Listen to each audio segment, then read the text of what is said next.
What's going on, YouTube gang? It's Mel DFS coming to you live and direct, here to get my favorite plays for LCK League of Legends. We have 2-game main slate, January the 30th. Hope everybody's having a great one. Feel free to like the video. Please subscribe to the channel, press that bell icon, and always stay notified for new videos.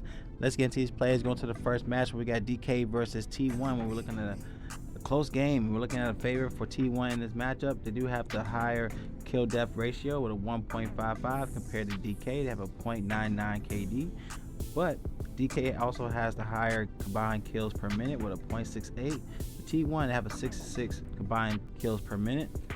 T1 does have the higher goal differential at a 1,270 compared to DK to have a 196 goal differential per 15 minutes.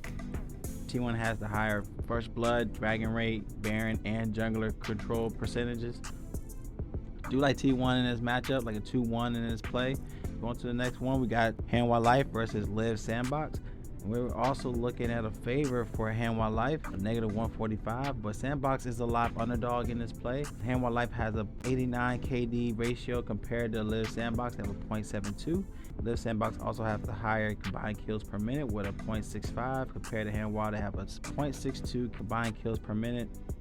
But Live Sandbox have a negative 2,620 goal differential per 15 minutes compared to Hanwha Life. They have a 32 goal differential. They do have a higher jungler percentage, but they're neck to neck on that stat at 49%. Live Sandbox does have the higher dragon and baron control. It's going to be a tough one, honestly, y'all. Just to be safe, you can have two lines. You can have a line with T1 and Hanwha Life, and then you can also flip it with T1 with Live Sandbox. There's certain players on Sandbox I really don't like that can actually hurt them in this matchup, so let's get into these plays. Go to my top laner. I would look at Zeus. He has a 4.3 KDA, averaging 2.5 kills, 1.8 deaths a match with a 5.4 assists. In 12 games, he's averaging 55.6 kill participation percentage with 17% kill share with a 20% death rate. Now, compared to either Hoya or Bertle, both are averaging 6 games apiece, but Bertle has a 5-1 record. He's coming off 2-0 sweep, but he's averaging a 52.6% kill participation, averaging 3 deaths a match. Both averaging a 1.5 KDA, around 1.8 kills a match with 32% death rate, which is the highest for a top laner. So I'm gonna go with Zeus in this play at 6,200. Going to my jungler spot where we do have Honor. Fun matchup going against Cannon.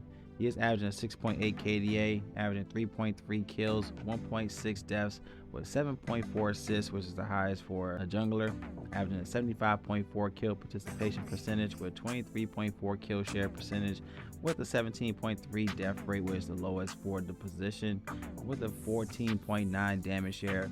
Now compared to Cannon, it will be a battle. Like I said, he's averaging 4.5 KDA, 2.9 kills, 2.1 deaths with 6.7 assists with a 78.8 kill participation, which is the highest for a jungler position with a 22.8 kill share.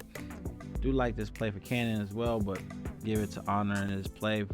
Now also looking into On Fleek going against Croco. Definitely Croco to me is a better play. On Fleek hasn't been in good standings. He's averaging a 1.95 KDA, 2.9 deaths a match with a 58.1 kill participation. More so lower owned in this matchup. Croco is averaging a 2.8 KDA, 2.1 kills with 2.3 deaths, averaging a 73.7 kill participation percentage with a 24.2 kill share. So like I said, you got certain spots where you can see Live Sandbox be an underdog in this play. Do like Croco over On Fleek, but I wouldn't be surprised if On Fleek is the play in this position. Looking to our next play, going to the mids. I think Faker and Showmaker is going to be in a smashing play. This is also a tough matchup. I'm torn with Showmaker. That's one of my favorite mid laners in LCK. Faker, he's averaging a 5 KDA with 3.6 kills, 1.8 deaths with a 5.1 assists a match, with 8.4 creep score per minute with a 60.8 kill participation, 25.1 kill share with a 27.6 damage share.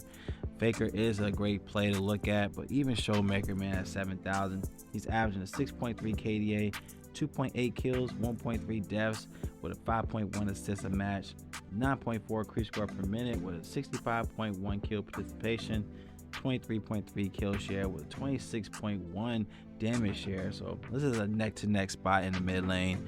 Honestly, these type of spots could easily make or break this matchup. I do like Faker in this play. Even Closer, he's 6,800. He has the higher kill share for mid laner, averaging 30.5%. He has a 9.2 creep score per minute, 62.1 kill participation with 2.2 KDA, averaging 2.6 kills, but he's averaging a 2.5 deaths a match. Closer is a viable play as an upset spot, but going against Karis, he is a better mid laner. He's just more expensive at 7,400. I do like Karis here. You could put Faker as captain, be different. Going to the bot lane, you got Sam D.